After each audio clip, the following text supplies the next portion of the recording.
Okay guys, welcome back na naman sa aking YouTube channel. So ngayon pag-uusapan natin yung mga na-buff na skill sa bawat class. So isa-isayin na natin yan based yan dito sa ating makukuhang information. So tingnan nyo na lang kung ano yung mga nadagdag sa skill nyo. Double check nyo din.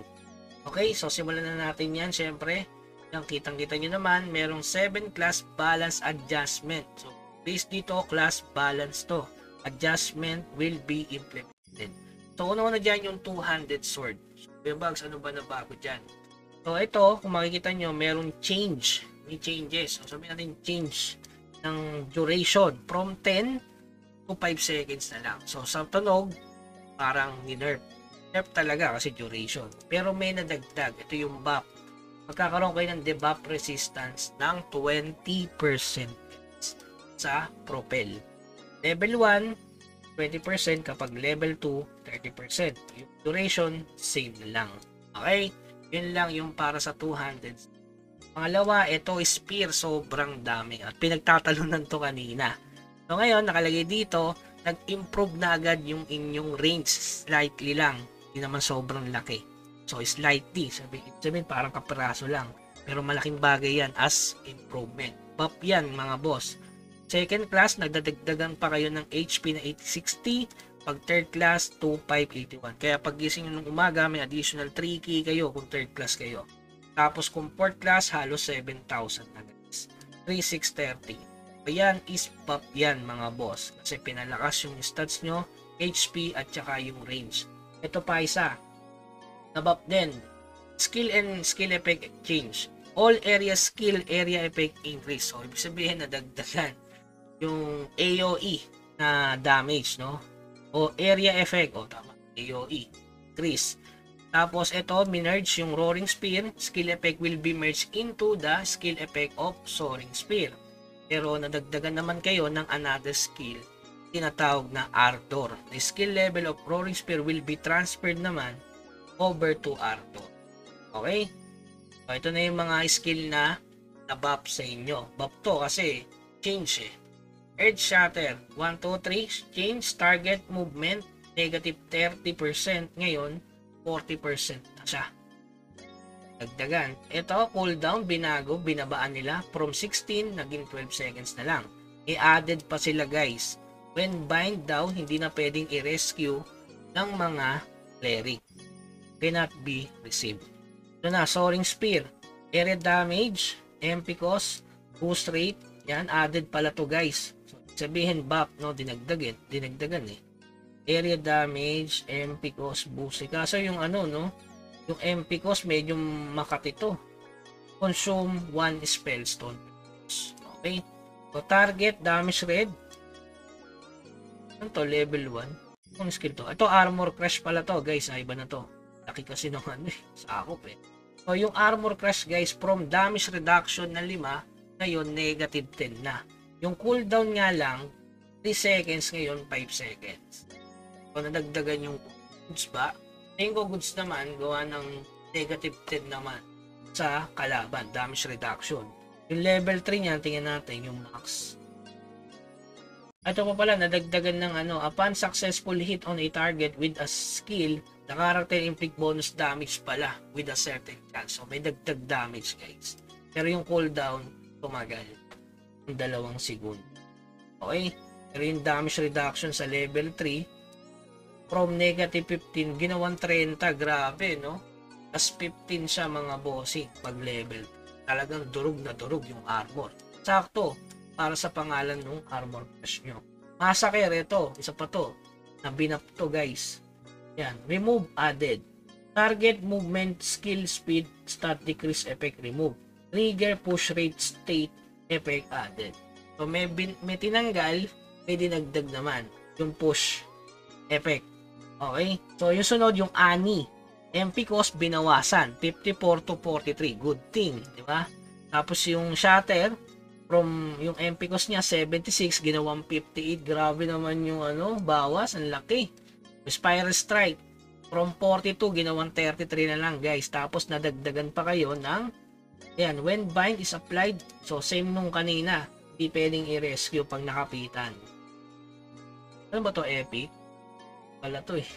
Ito na yung Ardor, no? Bagong skill nyo. New. Nakalagay na nga, new. Effect damage red rate, 10% increase damage red rate. So, pampakunat siya. Healing boost rate, consume 1 spell stone.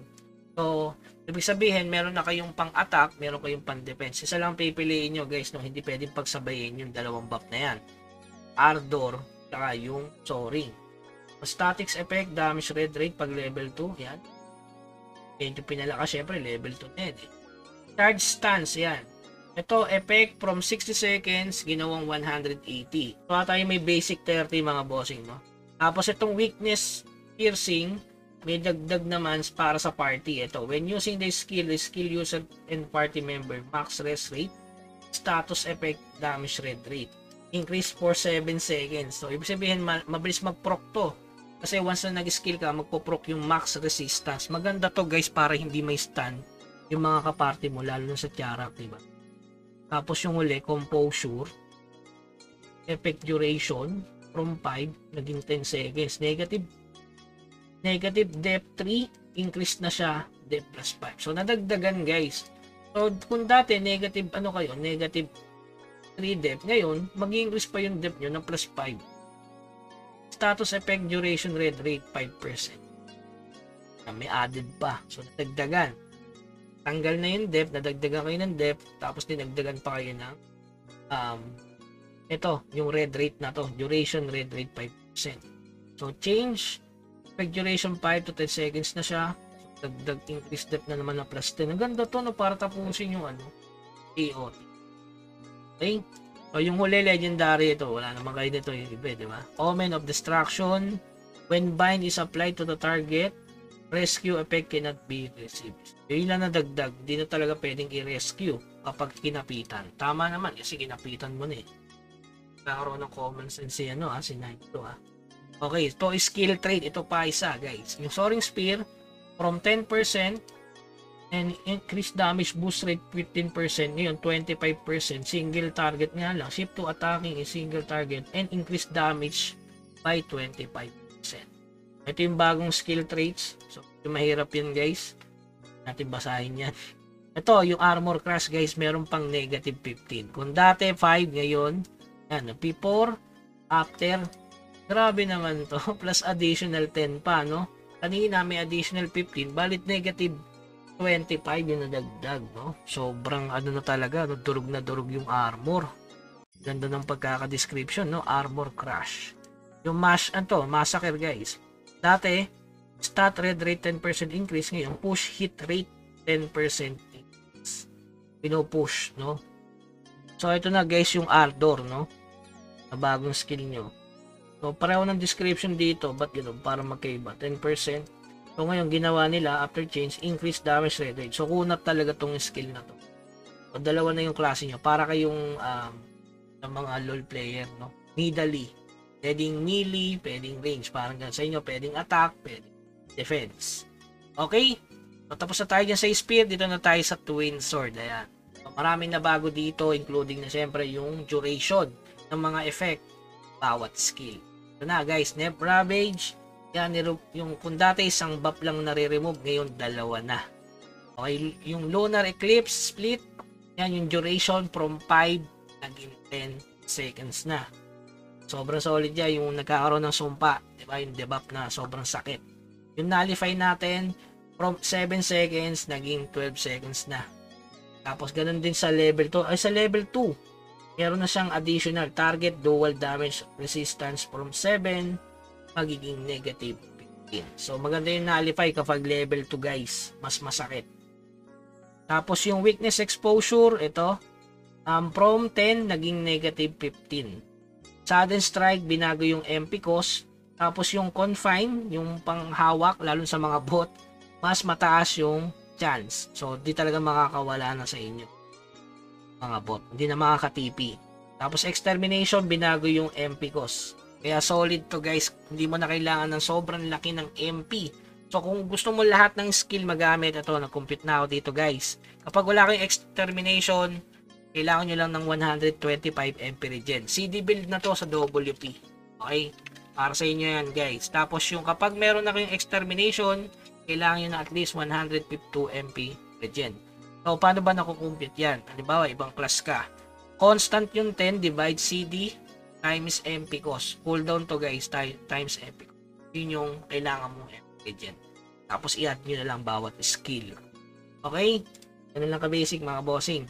Tapos, last stand. Ito. Ganda rin to eh.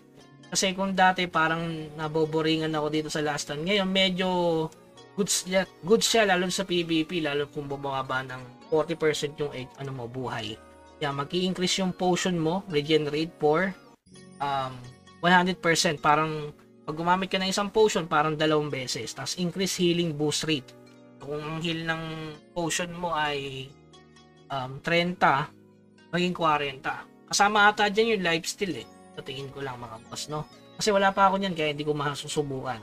Tapos yung change and status effect resistance, ginawang 50% na. Tapos yung added increase HP potion, tinaasan. Pareho lang. 50% yung boost, boost rate dito. Okay, yung mark of pain, ayan. Yung duration from 5 naging 8 seconds. Tapos yung stripe, wala naman ako nito eh. Double stripe to, no? Yung cooldown, ano to? Cooldown 30 seconds to 5 seconds? Stripe? Ang bilis ng double stripe ba yun? Napakamamaw naman nun. Hindi ko lang napansin. Ika lang. Double slash ba yun? Hindi. Ano yun? Stripe na yun. Ito. Ito.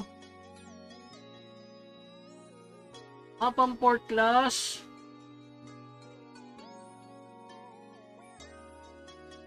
Upon casting rush, the character removes the buff or below and increase evasion rate for 3 seconds. Tapos 5 seconds cooldown. Pag kinas mo lang yung rush, yan, tagal naman ako. Seconds. So, nagulat ako, skala ko double stripe. Stripe pala guys, sorry. Spinning gale, higher curse effect duration. Yun. Puro duration lang pagdating sa Twin Sword. Which is good yun, lalo na yung MP cost. Hindi tayo problema sa MP regen. Napaka-good news yan, lalo na sa mga Twin Sword. Sa dagger naman yung Abyss, yan. Change, cooldown, 10 seconds, naging 20 seconds. So, added skill damage, 25 naman. So, ito is parang nerf, tapos buff. So, parang yung kanina sa 200. Sa stop naman, Legendary Infinitude, applied to all skill, applied only to damage skill. Applied to all skill. Ngayon, applied only to damage skill. No, parang to. Hindi ko alam kung nerf, no? So, yun, bahala na yung stop dyan, guys. Kayo lang umitindi dyan. Yung wand naman, yan, disclosure. Changes, ayan, 7 yung duration effect, ngayon 11 seconds na. Tapos yung added, meron na siyang debuff resistance 10%. So, ganda yan para sa 1. Pang support bossing. Okay? So, yun lamang guys, ayun yung kabuuan ng regarding sa mga skill. So, congrats sa mga spear type. Kung isa pa lang, talagang nabuff kayo. Siyempre sa Twin Sword, napaka-goods, maraming binago. Kailangan ko lang pataasin ng konti yung MP natin. Kung mapapansin nyo, yan. Yan yung bago maubos yung aking MP, matagal. Kasi kulang pa ako. Sabi ko nga sa inyo, pag lahat ng skill 6, 125 yung kailangan. So, kung makita nyo, 119 lang ang aking MP. Kulang pa ako ng 5 or 6 para hindi na mabawasan yung mana natin. Kasi kapag tinanggal ko to, yan, talagang goods na. Wala kasing kwenta talaga tong skill na to, pero may damage kasi to eh. Kasi 11 MP regen para dito sa skill na to guys. Sobrang laki ng kain eh. Pero dun sa ibang skill. Pwede mo nang tanggalin to kung gusto mo ma-menos ng 11. Kaya kung pag may extermination ka, at di ka na mamulema sa MP regen, tanggalin mo na to. Okay? Babawasan mo na lang to ng negative 11. Kailangan mo na lang ng 141 regen pag may extermination. Okay? Ngayon lamang guys, keep grinding. Huwag kalimutan mag-subscribe sa ating channel. Hanggang sa muli, paalam.